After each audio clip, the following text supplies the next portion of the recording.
Quarter ফাইনালে যে দলের বিপক্ষে খেলবে ব্রাজিল, নাটকীয় ম্যাচ।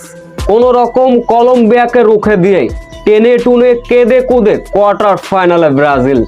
বিস্তারিত জানতে পুরো প্রতিবেদনের সঙ্গে থাকুন। জিতলেই গ্রুপ চ্যাম্পিয়ন, আর ড্র করলে পাবে কঠিন প্রতিপক্ষ। এমন সমীকরণের শুরু থেকেই কলম্বিয়ার বিপক্ষে দাপট দেখাচ্ছিল ব্রাজিল। দলীয় 12 মিনিটে রাফিনহোর ম্যাজিক্যাল মোমেন্ট, ডিবক্সের অনেকটা বাইরে থেকে ফ্রি কিকে আদায় করে ব্রাজিল।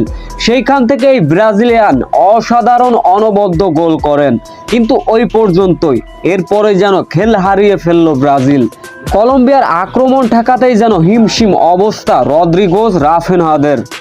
প্রথমার্ধের ঠিক ইনজুরি টাইমে গোল হজম করে বসে ব্রাজিল, যার ফলে প্রথমার্ধ শেষে একে একে সমতা।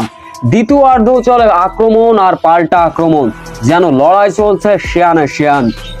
দলীয় 68 মিনিটের মাথায় দুর্দান্ত হেড করে ব্রাজিলিয়ান ফুটবলার, কিন্তু সেটা অবিশ্বাস্যভাবে রুখে দিলেন কলম্বিয়ার গোলকিপার। এতে করে আবারও ব্রাজিল ভক্তদের হতাশার মাত্রা বেড়ে যায়। এ যেন ম্যাচ গড়ায় ফ্রি টাইমে, তখনও চলে আক্রমণ আর পাল্টা আক্রমণ। তখন যেন ব্রাজিলের টার্গেট ছিল শেষ মুহূর্তে যেন গোল না হয়, কলম্বিয়াকে যেন তারা রুখে দিতে পারে। শেষ পর্যন্ত ব্রাজিলের পরিকল্পনা সফল হয়। একে একে সমতায় ড্র নিয়ে ম্যাচ ছাড়ে ব্রাজিল, যার ফলে কোস্টারিকাকে কাঁদিয়ে কলম্বিয়াকে রুখে দিয়ে কোয়ার্টার ফাইনালে ব্রাজিল। কোয়ার্টার ফাইনালে ব্রাজিলের প্রতিপক্ষ উরুগুয়ে।